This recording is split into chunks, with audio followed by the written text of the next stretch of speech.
The Great Steppe, millenniums of events, hundreds of nomadic tribes and people. They lived, worked, made discoveries, conquered large tracts of lands, and left us some mysteries. To learn more about it, watch the project called Enigma of the Great Steppe.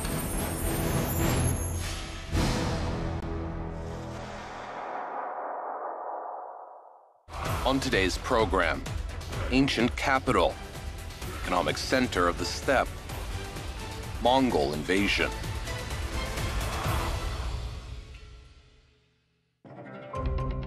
Spring 1220. Genghis Khan already conquered Samarkand city. Otrar city fell under the pressure of Chagatai and Ogide.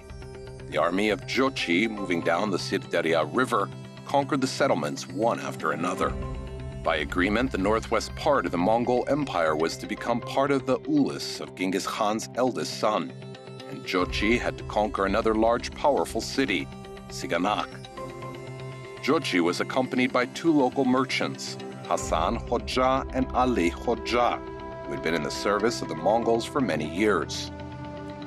Joly sent Hasan Hoxha to the city for negotiations. The merchant came to the high walls of the fortress. Before, there was a small settlement, and at that time, no one could imagine how great and famous Sigynaq would become soon. When did Sigynaq city first appear on the map of the Turkish world? Why did every ruler want to conquer it? And how many times did the city become the capital?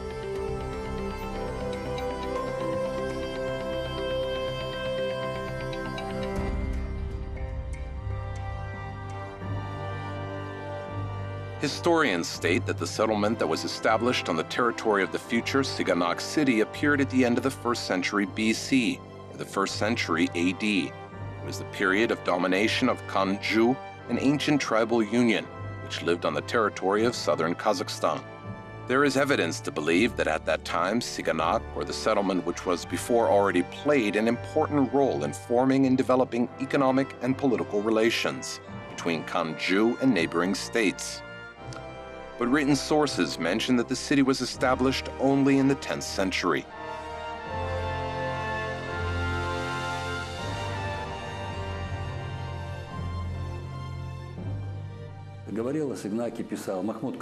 Mahmud al-Kashgari wrote about Sigynaq. He wrote about many Oghuz cities which were located on the territory of the Sirdarya region. Besides Sigynaq, there were Sauran, Sutkent, Yanginkent, Kidir, Karnak, and a number of other cities. And written sources began to mention Sigynaq starting from the 10th century, and it became well known in the east. In the 12th century, the Kipchaks ruled over the vast territory from the Irtysh to the Dniester, forming a powerful state that consisted of two wings. The left-wing residence was in Sigynaq city. And this is not the only case when the city became the capital. It also played a significant role as a part of the Golden Horde, the White Horde, the empire of Tamerlane and the Kazakh Khanate. Scientists have very simple explanations of this factor. Because of a geographical position, it was possible to rule the steppe only having control of Sigynaq.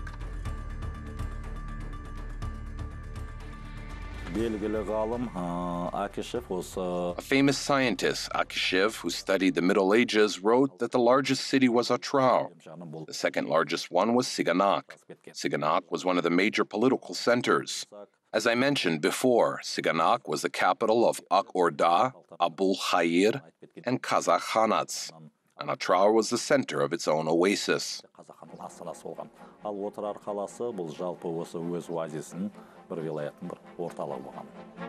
Taking into account the great political significance of Sigynaq city, it is not surprising that noble people from all over the steppe, travelers from distant countries, gathered here. A traveler of the 16th century, Ruzbihan, describes Sigynaq as a beautiful city, which had an advantageous location. He wrote the Kazakhs used to settle around the city of Sigynaq for wintering. Kazakh nobility used to come from Dishit Kipchak. In general, the Kazakhs lived on the territory of Sigynaq during the winter season. But Sigynaq was not the only place where nobility gathered. Our ancestors believed that this city had spiritual significance. This probably explains the numerous graves of noble and rich people which archaeologists found around the city.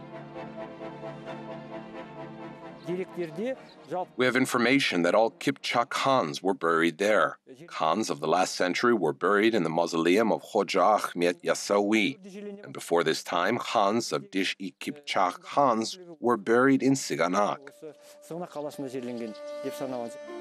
Speaking of the building with the dome roof, we should mention the famous Sigyn Och Mosque. Despite the silence, the ruins very clearly explain the significance of this building for the ancient people of this place. Sighnaq қаласының орталық мешіті аты айтып тұрғандай қаланың орталық бөлігінде орналасқан, солтүстік шығыстан кіретін негізгі қақпадан баратын негізгі үлкен жолдың бойында және сол жерде. The mosque is in the central part of the Sigynaq city. People of all over the steppe used to visit it. It was the central mosque. The main entrance of this mosque was in the northeast side. The mosque was located near the main road.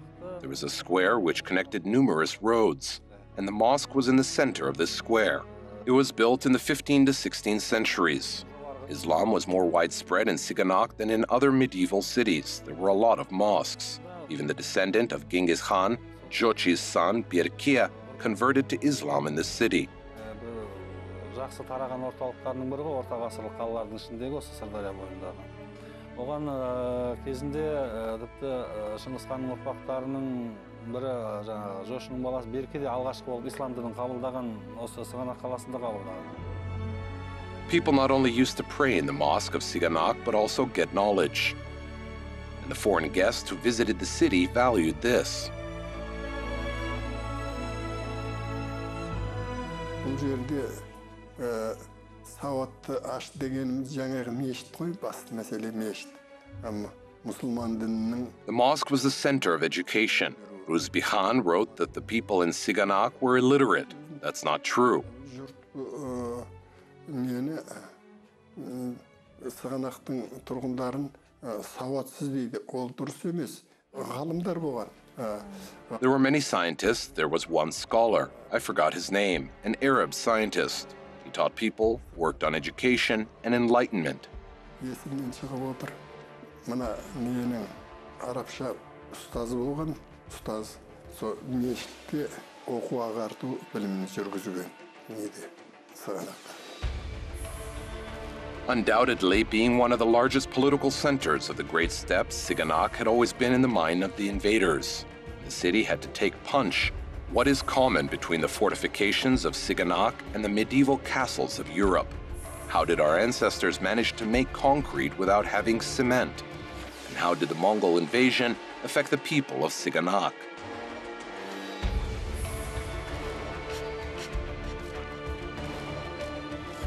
The well-known archaeologist Alexander Berenstam once defined the status of the medieval Otrar city as following. It is difficult to find a more advantageous and more dangerous location in Central Asia. And this definition is also relevant for Sigynaq to some extent. It was surrounded by agricultural lands and irrigation canals. The trade caravans passed through this city. Sigynaq was an important political and economic center of the Great Steppe. Realizing this feature, the rulers of the city always tried to strengthen it. Соның айтып отырмын ғой, көбі жаңа Фазлаллахтың өзі айтады.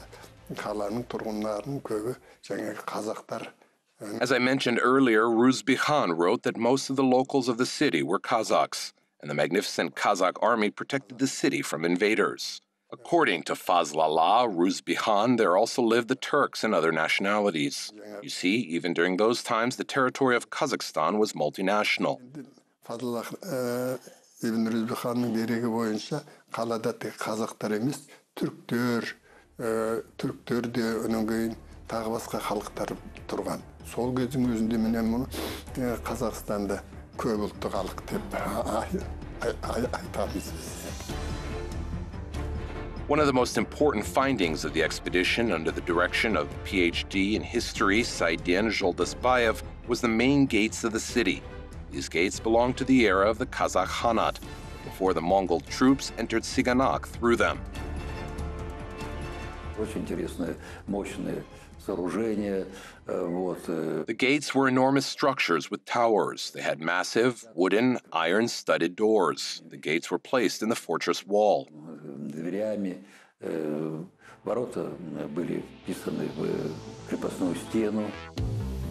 People placed large blocks of dry clay at the base of the walls adjacent to the gates. Dry clay was a durable building material made from broken clay, which was widely used for buildings in Central Asia.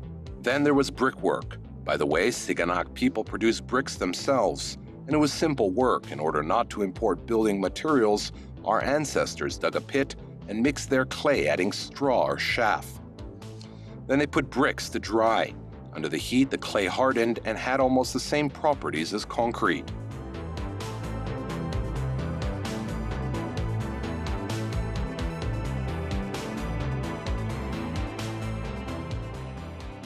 In addition to the fortress wall with a tower, the city was surrounded by a moat filled with water. In short, it was a powerful fortification. Generally speaking, all cities of the Kazakh Khanate and others were strongly fortified and represented some strong fortifications which were hard to conquer. These cities could defend themselves and confront the assault of the enemy forces. Drawbridges were placed through the moat. These drawbridges could be raised with chains just like in the stories about knights in European castles. By the way, archaeologists say that the lifting mechanism of Sigynaq drawbridge is still in excellent condition. However, neither the towers nor their own army and the moat could protect the locals from the ruthless cruelty of the Mongol invaders. Some cities did not oppose and fight back the invaders. We know that Balasagun city, the capital of the Karaghanid Khanate and the large city of the Simirece region, surrendered without a fight. This is the territory of the Simirece. And because of this, Balasagun was called Gobali, which means good city. Kaylik surrendered without a fight and was conquered by the Mongols. Arslan Khan, the ruler of Kaylik, the head of state, Karluk Yabgu, took part in the campaign of Genghis Khan with his army, and Sigynaq city confronted the enemies. Joly sent Hassan Khojat to Sigynaq. The locals were waiting for the merchant with goods, and they were surprised and indignant to hear from the merchant the news of the Mongol attack, demanding to surrender the city without a fight. The locals of Sigynaq could not forgive such betrayal by their local and killed the messenger.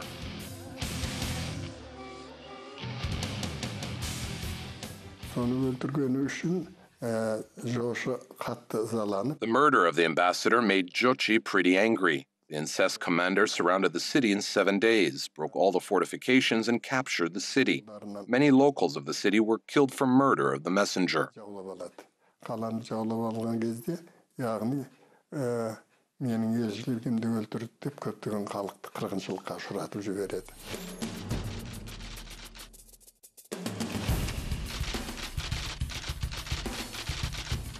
The population of Sigynaq was afraid of the Mongolian soldiers and gave them everything what they wanted. The Mongolian soldiers beat the civilian population, sold the craftsmen into slavery to distant Mongolia. They divided women and children among themselves like fair game, like animals. This terrible Mongol invasion caused enormous damage to the city and the survivors. However, the well-known postulate of Charles Darwin is true. It is not the strongest or the most intelligent who will survive, but is the one that is able best to adapt and adjust to the changing environment. Each ruler built a city in his own way. He built some buildings, reconstructed others. Then the city started to recover after defeat.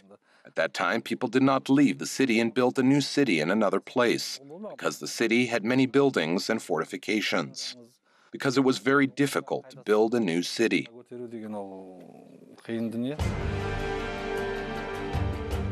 After some years, the usual way of life in Sigynaq almost returned and the city began to flourish again. How did it manage to regain its former power? How many camels arrived daily in Sigynaq Bazaar?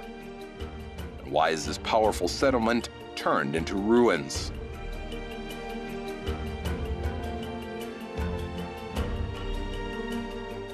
The city of Sigynaq is famous. It is the place of travel to Dish-i-Kipchak.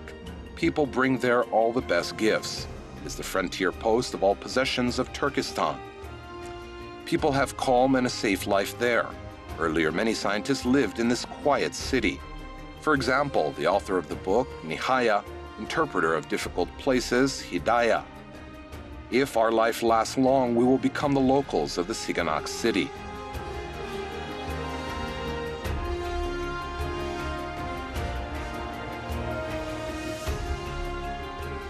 These are the lines of the poem of the ancient Turk scholar Hisamuddin Ali Sighnaqi.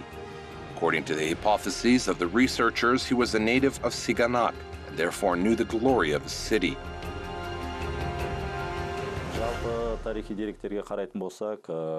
If we rely on historical data, Sigynaq quickly recovered after the Mongol invasion.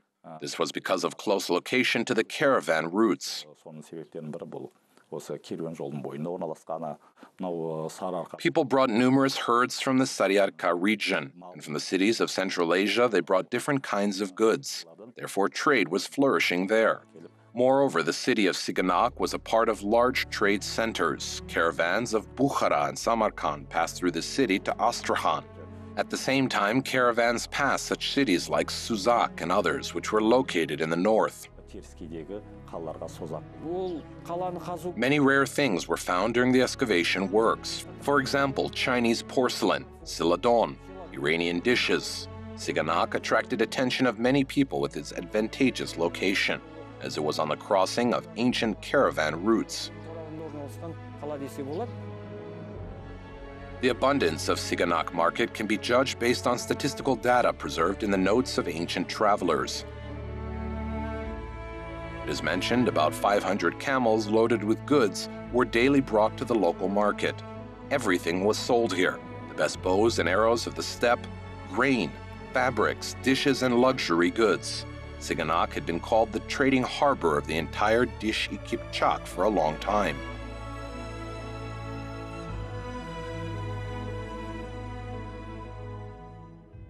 Қаланың тұрған жері адам өмір сүруге өте қолайлы. Bu yerde su da табылады, халыққа отын да табылады. Өнүген халыққа жаңағы мал. The location of the city was ideal for people to live. There was water, firewood, and pastures for cattle. There were a lot of onagers, goats, and rams. Fazlaha Ruzbihan wrote that the locals prepared meat from 3 kinds of livestock for winter. They dried and smoked meat. According to the records, for Sigyn Och locals, it was not difficult to prepare meat for the winter. It was so easy for them, like to make tea. Сол жерде Sigynaq тұрғындары сондай жағдай жасаған. Яғни кім жаңағы деректің жазылуына қарағанда It was a work of 1 minute. They can go outside and shoot an onager or goat. Fazla ibn Ruzbihan wrote, the locals of Sigyn Och serve their guests the head of an animal.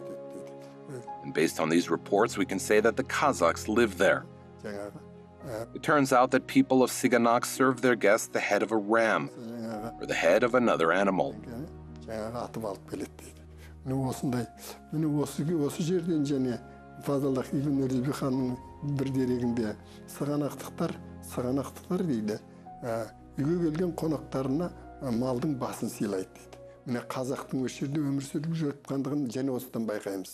Яғни Sigynақтың халқы үйіне келген қонақтарға малдың, қойдың басын сыйлайды дейді. Having recovered from the attack of the Mongol invaders, Sigyn Och continued to be an important political, commercial, and economic center of the Great Steppe. We do not have much information about Sigyn Och, but we know that different coins, including the Jochid coin, were minted there in the 14th century. Those coins are very famous. There are collections of museums. In general, considering the fact that a large number of coins were minted in Sigyn Och was a big trade and craft center.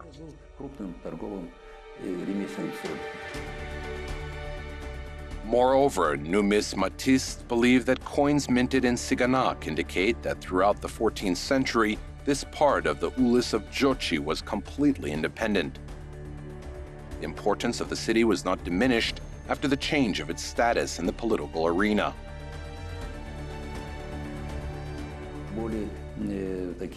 The most vivid information about Sigynaq were from the 14th century to the second half of the 15th century. This was the period when the Kazakh Khanate began to form, when there were very raging wars between Uzbeks and Kazakhs for the possession of cities of Sirdarya region.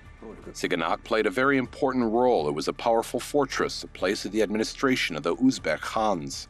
Then the Kazakh Khans in the 15th century captured the city, and Sigynaq was completely under the rule of the Kazakhs and became a city of the Kazakhs and became part of the Kazakh Khanate.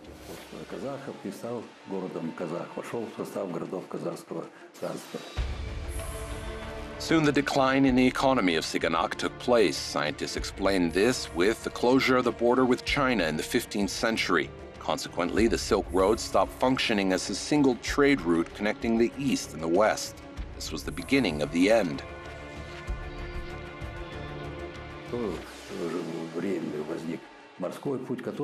At that time, a sea route appeared, and it allowed merchants to go around Central Asia and China. And of course, this caused the decline of the economy of cities and trade. It also had an impact on diplomatic relations.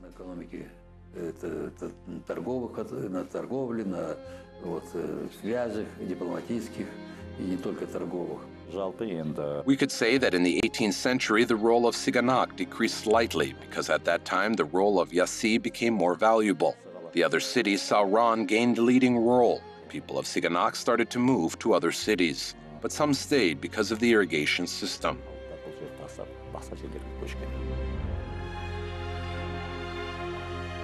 Scientists argue on the reasons of the final decline of Sigynaq. Some believe the city ceased to exist as a result of the defeat by the Jungars in the 18th century. Others think it was destroyed in the 19th century by soldiers of the Tsarist army under the command of General Perovsky. This was supposedly done to preserve the role of the Russian Empire as a state which took the lands of nomads under its control.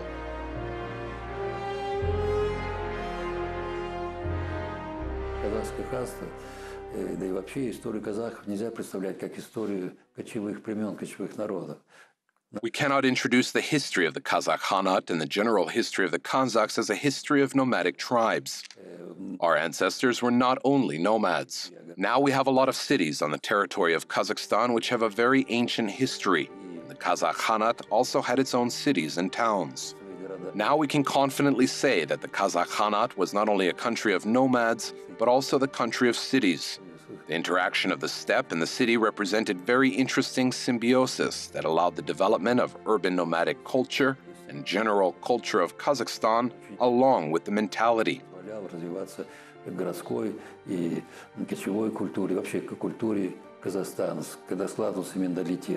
We do not know whether Jungars, soldiers of the Tsarist army, or natural disasters destroyed this city, but nowadays there are only ruins left on the place of Sigynaq, which once was great, rich, and a well-developed city. Remains of Sigynaq city that were found during excavation works are in bad condition. It's because of the groundwater. Perhaps in the future it will be possible to dig and pump out water and then continue the works. На Sighnaq'е раскопано пока еще очень мало. There are still very little findings. Let's imagine the city that once existed and compare the findings of the archaeologists. Then it is just a room that can be seen from the keyhole. There is so little information. But I am sure in the course of time, the excavation works will expand, the doors will be opened, and this will allow us to see the history of the ancient city, Sigynaq. Распахнутся двери, распахнутся огромные окна, которые позволят уже видеть историю Sighnaq'а на протяжении веков. Today, the city with a history of a few thousand years attracts scientists like it previously fascinated merchants and invaders, the elite and spiritual mentors. Sigynaq never disappeared for a long time. It recovered after each attack, increased its power, and restored the former glory. And now it seems that the remains of the fortress walls covered with weeds are just calm before the next flourishing of Sigynaq. depths of its ruins still have many secrets which we, the descendants of the great steppe, should solve.